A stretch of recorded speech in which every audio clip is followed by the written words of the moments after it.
What's up, everyone? I'm Liz Hunt, and you are listening to the Agency Rocket Show, where we talk about the chaos of running a creative agency.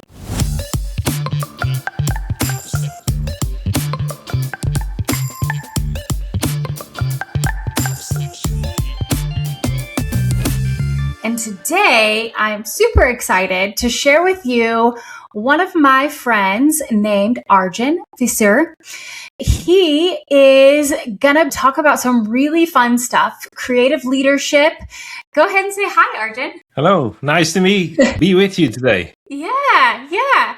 So Arjan is an author, and let me tell you a little bit about him. He is a human-centered futurist, a business strategy architect with over 20 years of experience guiding leaders worldwide. He helps executives discern what is emerging in their organizations and themselves, aligning future vision with authentic authority and identity. And he's more than a coach or facilitator.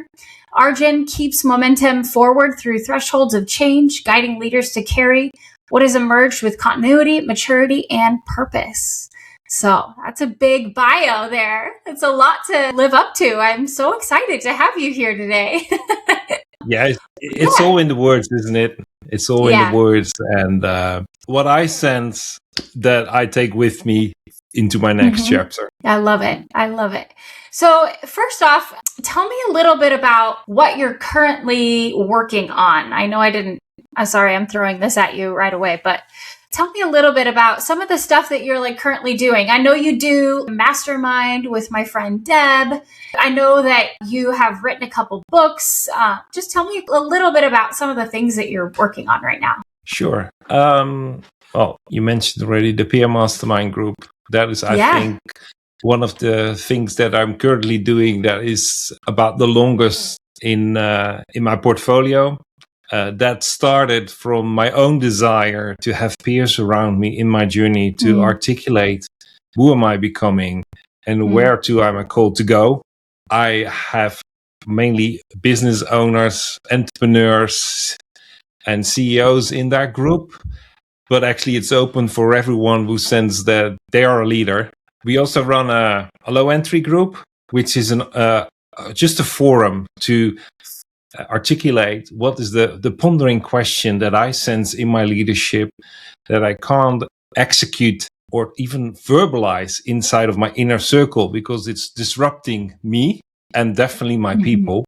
And then I still do and I love that as well, the business alignment workshops where I take just a set of Lego bricks into the boardroom and we time travel into the future to get a vision on the table, seen from where to we are heading instead of just the next step in what I know how to do. And that is real fun to see because you see ownership rise in a business and people change their perspective and start carrying the vision forward. Those are three things. And on the side of that, it's summertime here. So I love to go sailing.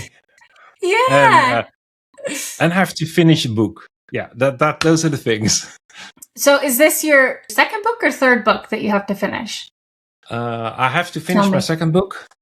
I've been writing in the past a few training manuals, mainly about how to use this method in the boardroom, about from problem solving to strategizing. But I'm now finishing my second leadership book. That's awesome. Well, and it's interesting too, having you on now and talking about leadership because I'm just now entering this thought leadership space around really putting language to the leadership role that I've had personally for the last 15 years, helping creatives. And so that's something that I'm excited to talk with you about today because you have been doing this for longer than I have, and you've been talking about it for longer than I have. I'm excited to talk with you about what you've been doing for a while, and then what I'm starting to step into, just kind of where we align on those things, specifically around creatives. One of the things that we wanted to talk about was management and their role in the creative world and where some of those limits with management and like the frameworks that they have, what are some of those limits that they have when the source of creativity has like really shifted and what that kind of looks like? So what are your thoughts around that? Well, leadership, I think, is something different than just management. Management could be your role, while leadership is something that comes from the inside out, and it reveals your identity. It reveals your vulnerability. And by those two things, it is also your source to express yourself in a creative way. And it could be from crazy ideas to breakthrough solutions. And the big challenge is, how do I navigate not knowing the answers myself and being vulnerable and insecure and probably all my blind spots? How do I navigate that? And at the same time, I'm creating a space for other people to open up and flourish. Yeah. Who are probably also not open or friendly or feel the safety. Maybe that's the word. They don't feel the safety to be really themselves because they don't have control over what comes out. Yeah. And I think that's where the tension is, because you're wrestling with yourself as you're trying to create an environment for other people who are wrestling with themselves. Yeah. Just acknowledging that it's a wrestling makes it a lot easier, but not predictable.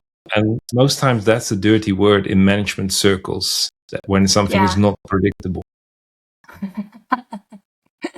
Yeah, that's true.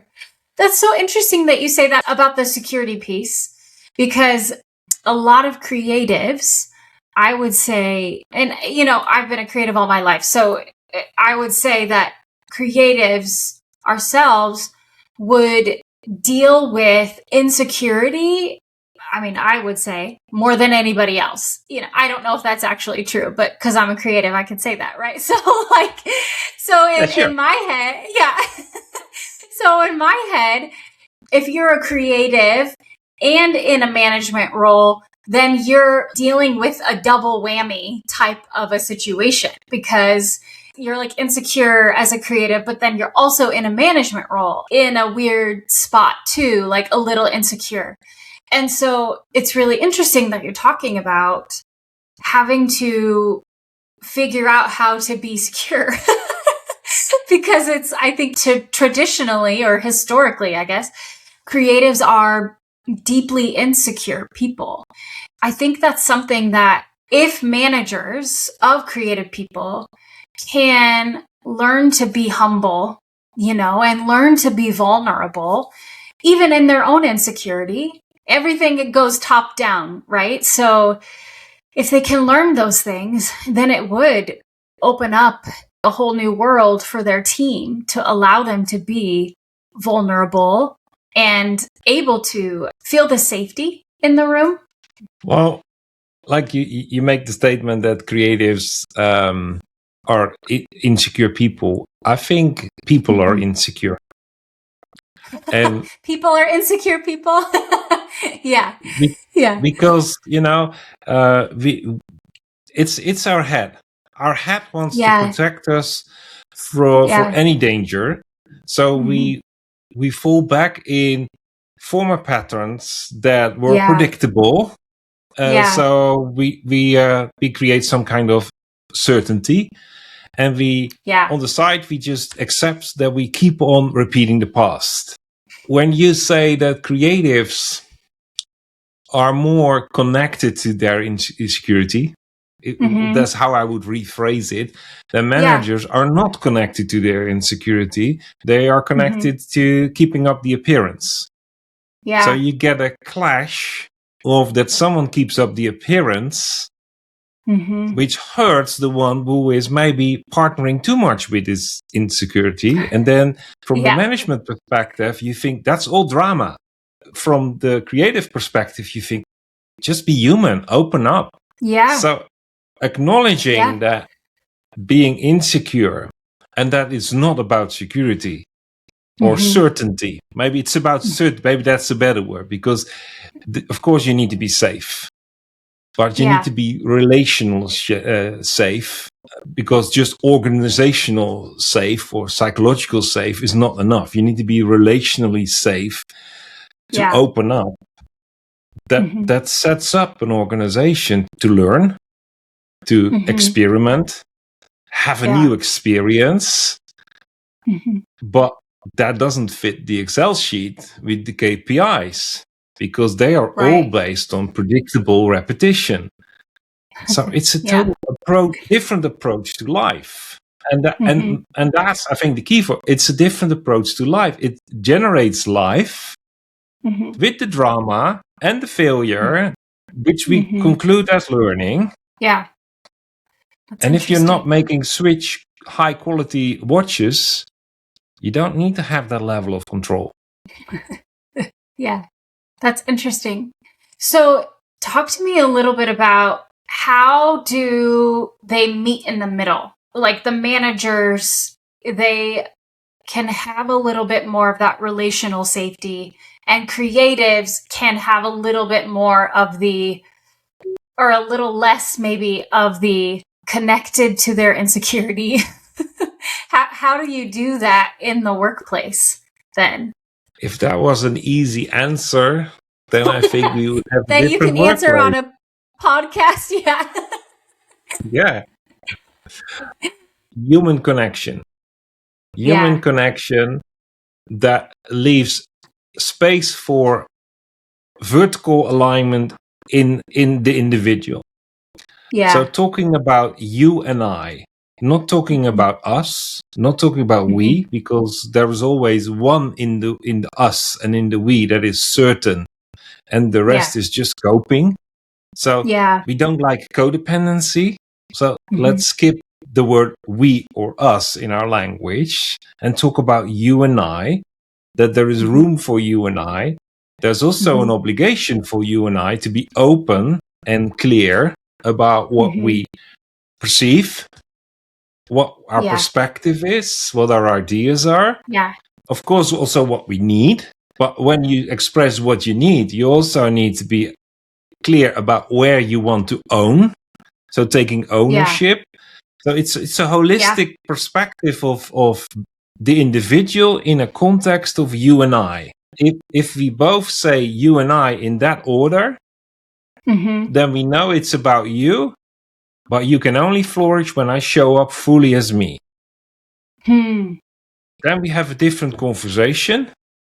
Then we will find out that many of our processes and structures still fit, but they are supporting us, and they are not being served by us.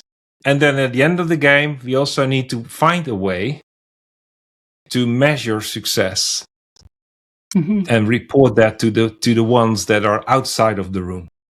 Yeah. And that is most of the time the tricky one, because there we feel judged, and there we want to have clarity, and then we run the system backwards, and then we get the average practice we have nowadays, that we are just trying to comply to the report out. Yeah, interesting. A lot of times as a creative manager, the one who is in charge of the creatives, but also in charge of reporting back to and managing the business side of things and managing clients and their expectations and things like that. There's always like that tension, like kind of what you're saying, of trying to figure out how to work with the creatives and understand them and help them and build a safe environment for them, but then also manage expectations for the client, make sure that they're getting billed on time, just like all that kind of stuff too. So in a lot of ways, I guess there is kind of a lot of pressure on that middleman. Like for me, I'm like, that's my job, is to figure out how to kind of like cover the side of the creative and also cover the side of appeasing the client gods, It's not that my creatives don't ever interact with the clients. We always do a, like an initial discovery time with them, and all the creatives that are on a client project, they will always come and be a part of that so that they can hear directly from the client's mouth. Things can get dropped if I am trying to always be the one, communicating from the client to them. So I actually try not to do that. And a lot of times my creatives are in like feedback meetings and things like that, but I try to keep my creatives from having to be the ones to respond or present to clients, because most of them they don't like to do that. So I think that's maybe I should clarify what that role looks like.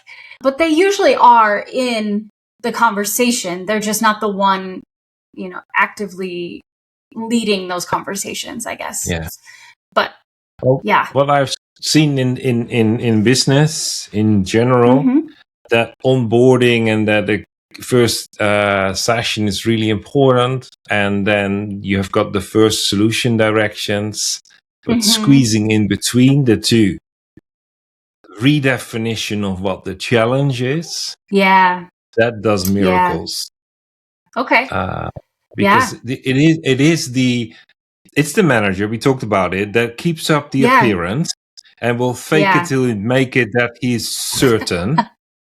he will drop with all his authority what the challenge is, but it's his perception. And actually there is a certainty in that his perception is just one viewpoint and probably not the right one.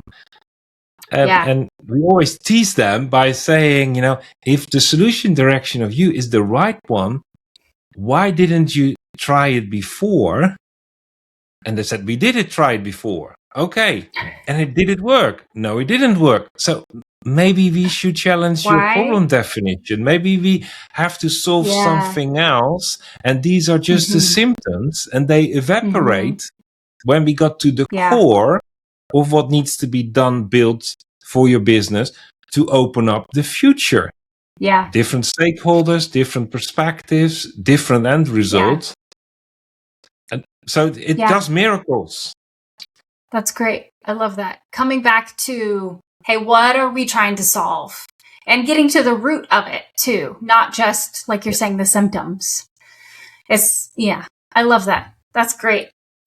Okay, so one of the other things we wanted to talk about is if there is like creative misalignment on your team and you start to see performance dropping in a creative, what are some of those early signs that a leader might be able to recognize?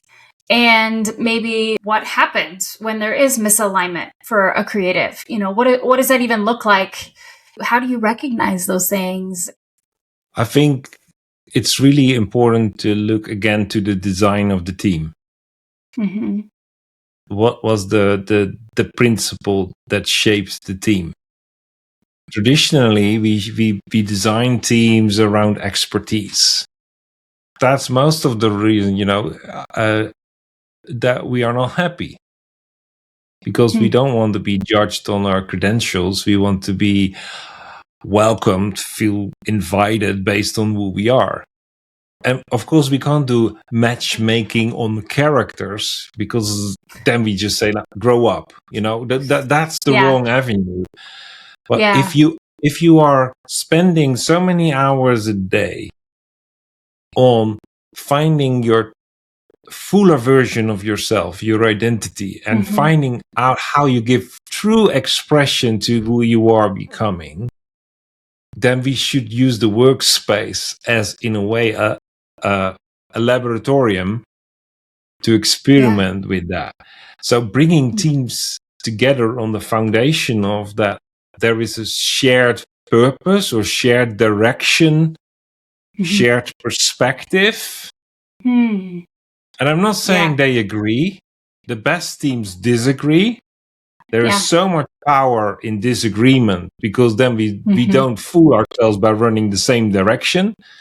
Yeah. But again, so much personal growth needed and maturity that we stop defending our own opinions because they're solid, and we can just listen to each other's arguments, learn and reflect on our own opinion, and that's how we learn together. But the overarching thing that's needed for that is that we have a shared purpose of being together. Yeah. Mm-hmm. And that could be serving the client, that could be the result, but you can't just ignore personal journey. Right. Because then we have just made it a creative factory organization. That's interesting. So then as a manager, you start to see the performance dip. So then, like, what do you do on your team? How do you pinpoint the problem? How do you know if it's one person versus another, or if it's like the whole team? How do you go about doing that? I hope there's already a personal relationship with each member of the team. Mm-hmm. And I hope that in that relationship, there was already the vulnerability. So at least there is something known of the current background story of each person. Mm-hmm. They are not coming to you as a manager to just share their life. Mm-hmm. They will mirror you sharing your life. So you have to model that yourself. Then the fruit of that would be that you know something more of those people. Mm-hmm. So that if the symptoms are drop of performance, you already have an idea what the root cause is. Because fixing the symptom hurts people. Mm-hmm. And not having the relationship, then you're too late. Because, when people drop, it could be because they don't like what their co-workers' new smell they have, they don't like it. Or it could be that they really worry about their own parents. Yeah. They have a personal family. Yeah. Yeah. And it could also be that someone's performance drops because he's fully dependent of other people who actually are the root cause of it. So just steering on the Excel sheet hurts people. Yeah. So let's say, it is something personal like that. That it's somebody on the team, they're going through a divorce, or, one of their parents is dying or something like that. And their performance is suffering. What would you say that a manager should do in that instance? Like, let them continue to have bad performance? How do you cover your team and but also make sure that the work doesn't suffer? Then you need wisdom and insight, and you need to discern what's happening and what is the right solution here. So you have to give people space. If they have to deal with something, you can't let them just lose because they drown in their own suffering. The team has to more or less fill up that space. So you don't want any burnout because someone is overworking themselves to cover up. So it's really, really complex. Yeah. So you really have to discern.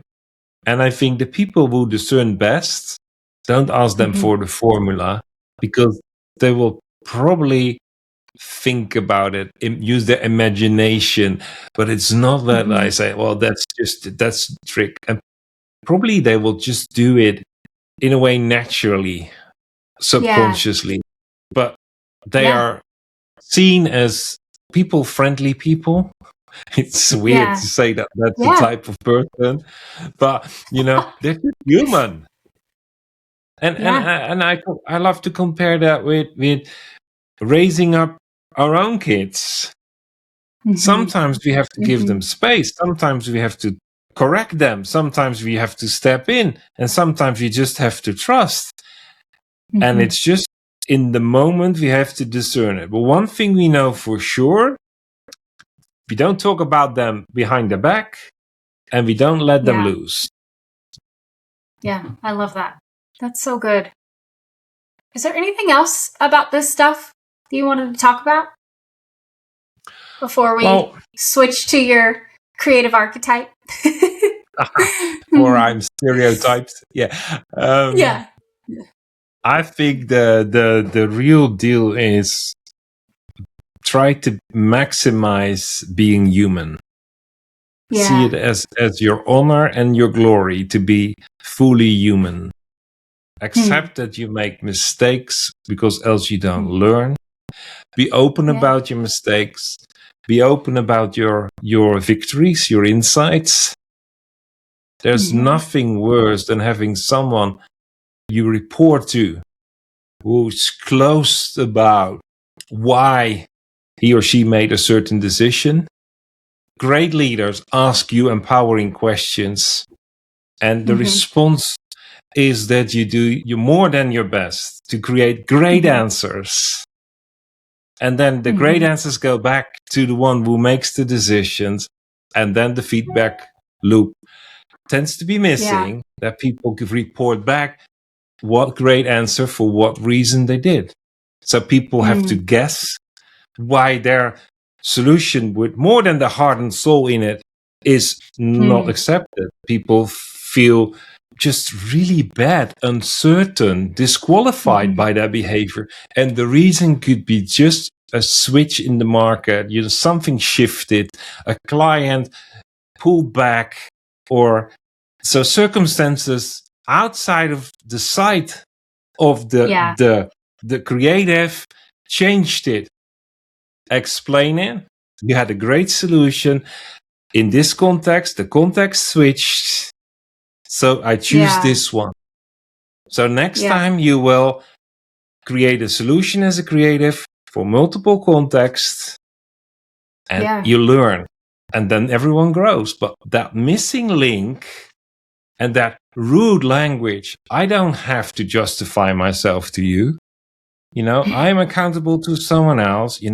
That's worse than swearing, because it really makes people small. And for, like, if you were to say something encouraging for creative leaders, people who are like me, they are creatives, but they're also leading teams of creatives, what's something that you would say to them specifically? Well, there are a few things. First of all, you're doing a great job. And second thing is, don't bring sacrifices on behalf of your own development, of your own family, of your own vision, your own growth. Because that's your source of staying a great leader. If you bring a sacrifice, then it's time to wake up, find a peer group, and wake up. The sacrifice maybe helps you to move forward, but you're not the great leader because of your sacrifice. That is the start of a wormhole you don't want to be in as a leader. Because before you know, when life gets hard, you want to be recognized for your sacrifice. And that's the root cause of ugly behavior. So make sure you don't sacrifice your family, your personal growth. Find peers. Your peers are not the people you lead. They could be your best friends, but they're not your peers, because you take away from them confusion that doesn't serve them. And you, in your personal growth, you are confusing, you are disrupting your own thinking.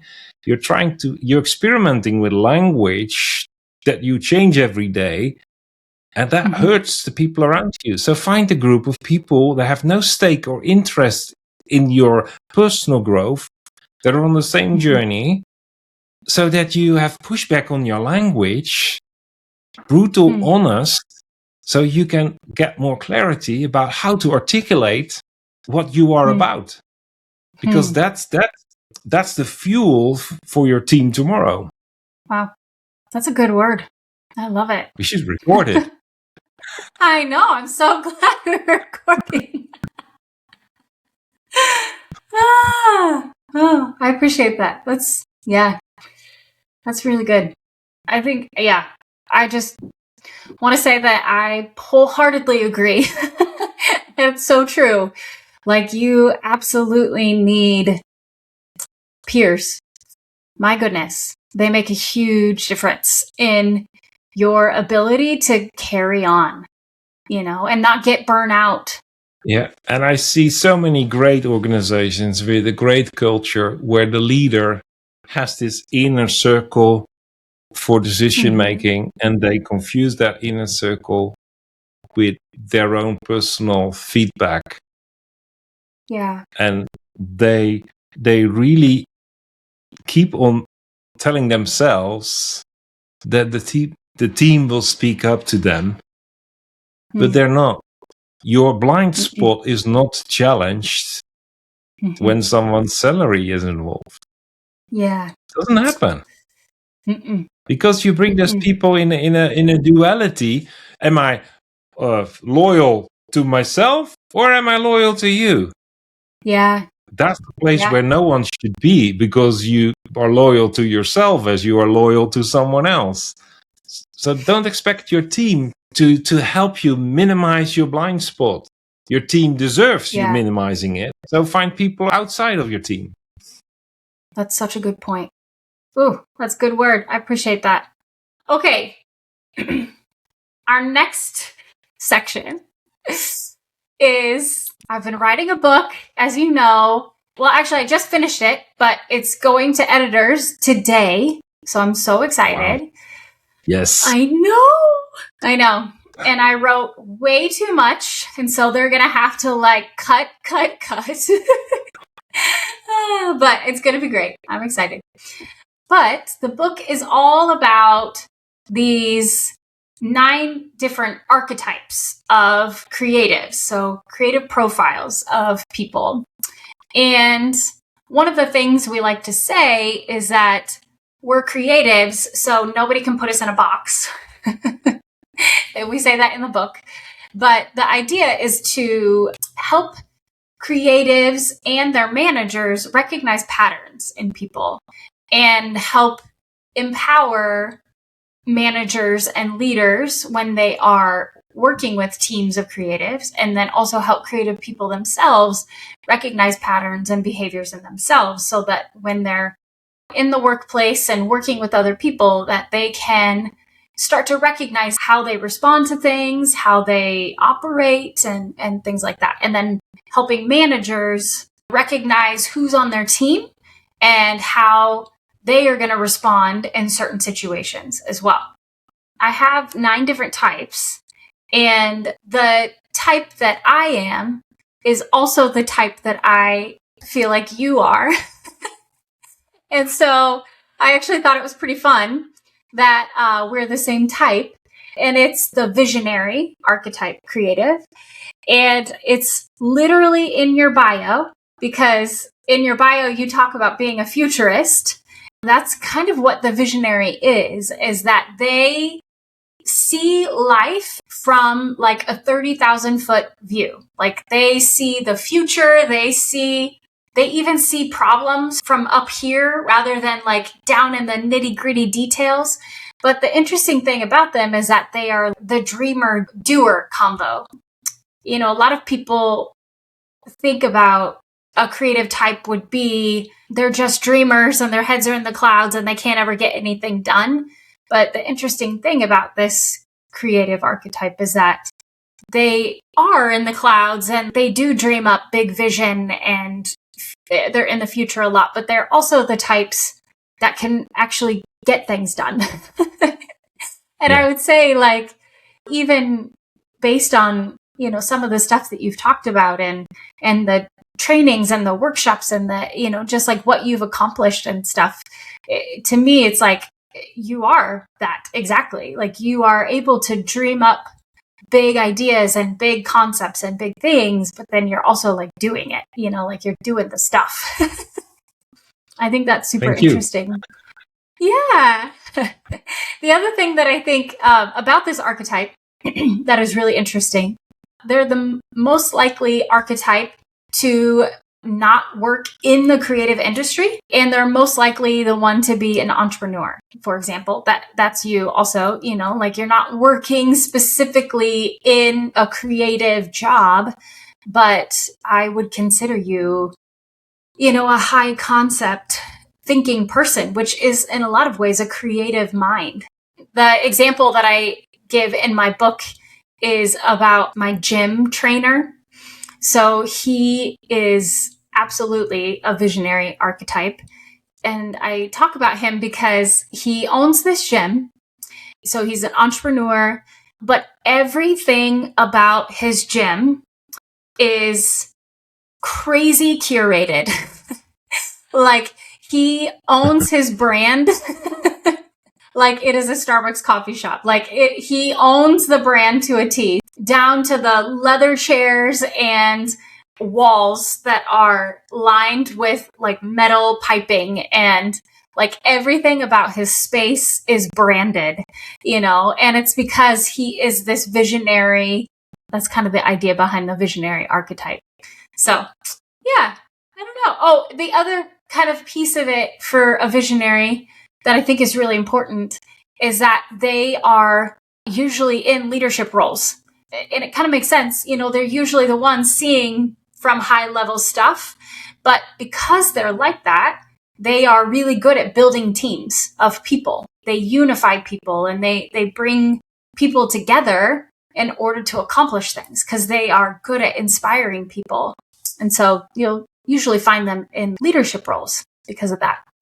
So, yeah. Yeah. Well, like you said, archetypes, we don't want to be squeezed in a box. Yeah. And patterns. One of the things that I have learned mainly in the creative problem solving, besides bringing back the challenge we talked earlier about, is also to, at the end, recognize the patterns. And after creative process, sometimes discover the new patterns. Because the pattern discovery and recognition gives you, at the end, the grounding, the wrap up, the language of what is really happening. Yeah. Sometimes in my workshops, when we talk about strategy, I just ask the people, after we have done multiple rounds of looking at what differentiates us, what is the hidden gemstone we carry, what's the bottleneck that's behind the bottleneck, Yeah. Those multiple deep dives. And then I just ask them, take 5 minutes, walk around the table, look at all the answers. You've answered many questions, but what do you sense the real question is in this room that needs to be answered? That is unscripted, but what comes out of it is this complete paradigm shift of what are we doing here? So that just always highlights that the way we came here doesn't guarantee where we are going. There's always this moment of the sum of the parts is different. And in the creative process, that is common. So let's not ignore that, because we can't approach it as an optimizing process where it's always the sequence of steps. So in the doing, zoom out and discover the pattern. And I think that is so important with the archetypes as well, that people are not trying to label them, because then you're putting them in a box, but use it as a power tool to recognize the pattern without comparing them. Don't create a reference framework for comparison. Yeah. Knowing your avatar immediately has the pitfall that you start to comply and compete with the profile of it. That's not serving you, but use it as a power tool to do a problem analysis, a deep dive of what's happening here, because there is wisdom in the patterns. Yeah, I love that power tool. I love that. Yeah, it is so. I love and hate avatars because they're so easy to abuse. Yeah. No, I'm a disc. We all have, no, I'm a D. No, you're not. You're Liz. You're not a D. We associate with it, and then before we know, we start to align our behavior with the profile, with the avatar, and then we set ourselves up for an misalignment, an unrest on the inside, and it opens up the door that we burn out because we have not been living in alignment to our true selves. Yeah. So you use it as a reference, but not to comply to. Yeah, that's a good point. I appreciate that. Yeah. And I think that really is a big part of what the book is. It's a reference. It's a manual. It's a guide of like, hey, here's what I've seen as a manager for the last 15 years of running creative teams. Like, let me tell you about it, and it's just a lot of stories and a lot of patterns of behaviors that I've seen, and here's some tips and tricks that I've seen that maybe could help you too. So yeah, it's good. Yeah, and even in the profile you gave and the classification that I received, I recognize myself in the visionary avatar. But setting up teams, yes. Running a team, no. Yeah. So that thing doesn't fit with me personally. I love to bring people together and then let someone else run it. And I love to be in the senior team as the whisperer in that say, and I can be the quality control in the decision making. But the managerial task of the day-to-day organizing the team, of course I've learned it and I've done it. Yeah. But it starts to dilute my perspective. So I recognize for myself that I don't have a good experience with seeing the 30,000 feet perspective ahead of time and the day-to-day operations. I start to choose and sacrifice that vision part.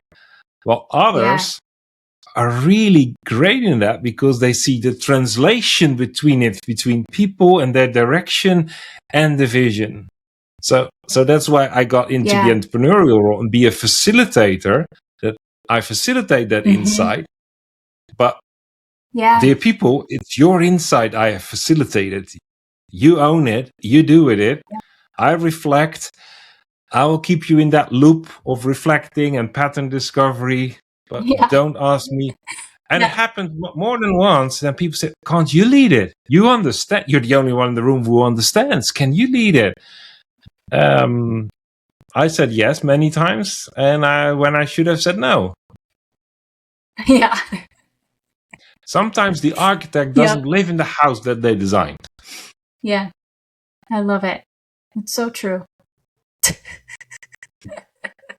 Well, Arjan, thank you so much. This has been so good. It's been such a good conversation. I really enjoyed it. And and to everyone who's listening, start the conversation. Start the conversation with someone outside of your network. Yeah. And if that's me, you know where to find me. And just go to LinkedIn. There are not many people with my name and my color of hair. Or colorless. Yeah.